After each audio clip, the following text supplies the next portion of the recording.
Who do you want to be? Stop. An iconoclast. Shifting reality. Shaping it into something bigger. Innovating. Breaking the rules. Oh, I dare you. I dare you to increase the standard. To wear the badge of excellency. To operate past the ceiling of potential. And if you choose to be anyone, choose to be iconoclast. Because this is a place where we build you so that you can build the world. A place that is tailored for icons. Welcome to Iconoclast.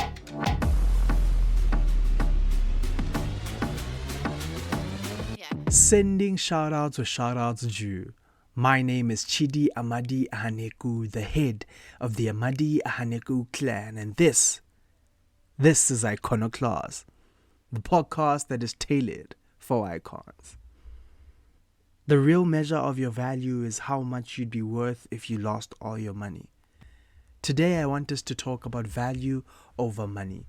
I think this topic is important because we really have to find people that teach more about prioritizing building value over money. Because most times I've seen people value money over building value. That has proven to be very short-sighted because when you're playing the long game, when you are playing a 10-year game, you focus on getting more value and building more value than you do on getting more money. Because the thing about value as opposed to money is that value or building value now is an indicator in 10 years of where to place my money. The thing with value is that sometimes money can be the sacrifice for attaining value in the future. And if you want to play the long game, the 10 years game, the billionaires game, what you start to see is that money isn't more valuable than value. And what I'm hoping you see from this is the accessory nature of money. That money is inevitable if value is present. Let me repeat that. Money is inevitable if value is present. But in most cases, you have to forego money in order to be more valuable. And that's the paradox of it.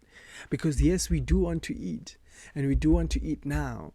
But the predicament that we have and that we are faced with is that we still also have to build value so that even though maybe we don't eat as much as we'd like to right now, at some point in our lives, we will be valuable enough that money will be inevitable.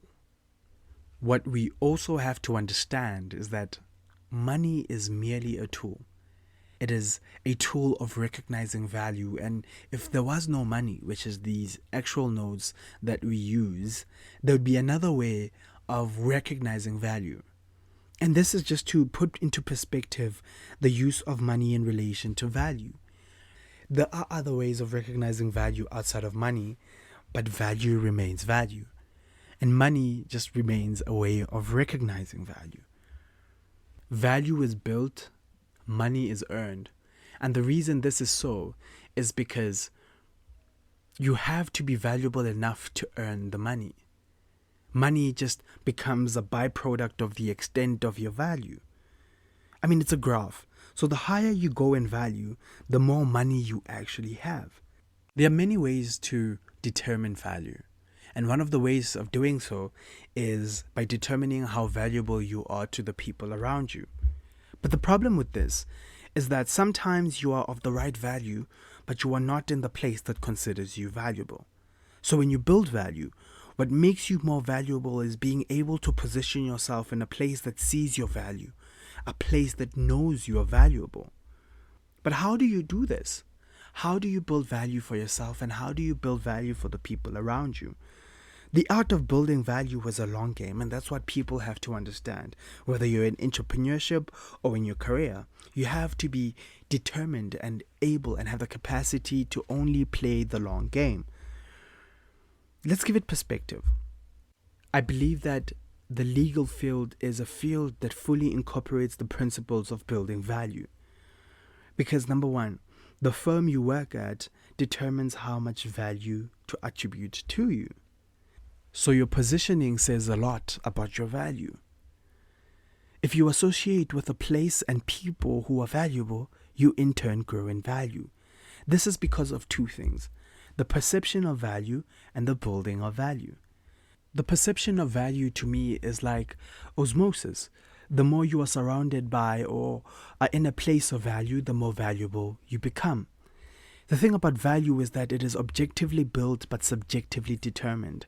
And the best place to be is to be the subject that is in control of the determination of your value. The second one was the actual building of value. And this is also made up of two things: growth in knowledge and experience in input. But what am I saying?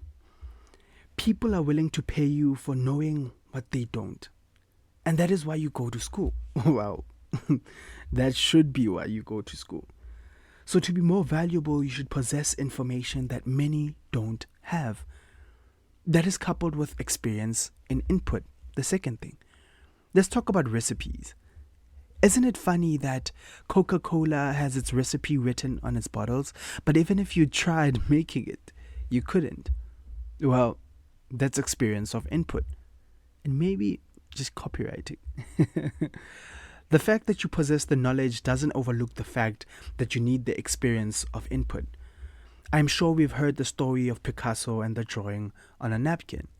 If you don't, it's as follows. One day, the sun was out, the birds were chirping. It was a beautiful day. And Picasso was at a market in Paris when an admirer approached him and asked him to draw a sketch for her on a piece of paper. He agreed, politely so, accepting this responsibility to showcase his talents, to showcase his skill. He agreed. He proceeded to draw the sketch on this napkin, and he did it for 5 minutes. And after that, he gave it back to the admirer, but not before demanding 1 million francs. The lady was perplexed. How could you ask for so much? She asked. It only took you 5 minutes to draw this. With a soft voice, Picasso replied. He said no. It took me 40 years to draw this in 5 minutes. And that is experience of input. Everyone knows how to paint, but more than anything, it is the experience that is pertinent.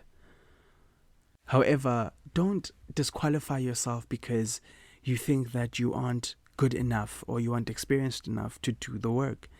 Experience is the assurance people have that you failed enough times to not make them fail, and you've won many more times to still be here. So if you start now and you fail a lot, but you win a lot more, then you are on your way towards value. I am glad that a mentor of mine, and a very good friend of mine as well, taught me how to prioritize value, to prioritize the building of value, especially in a world that is filled with people who are just trying to make easy money, quick money. But the thing about building value separates the good from the great. It creates a whole different ball game, sets you apart in ways that you could never even imagine. Only if you build value. There will be consequences. There will be sacrifices. But at the end of the day, don't forget that value 5 years from now is an indicator of where to place the most money. And at that time, because you are more valuable, you can charge more. And then the Veblen effect sets in, that because you are higher priced, many more people will want to work with you because they'll consider you of value. So even if you sacrifice just a bit now to contribute to the people around you, to be valuable, to collaborate and increase your value in that way, it will be worth it in the end. At some point, you will be recognized for the value that you took years and years to build. But it's the long game, and you have to be willing to play the long game. This is a very short episode for this week, and I hope that you continue to go out there and build value. Look for opportunities to build value, collaborate. That's one of the greatest ways of building value, and grow. Continue to grow now for the future, and continue to become the tool that is ready and capable to change the future. Innovate consistently, be iconoclast. And as they say in my Igbo language, Dalu. Thank you.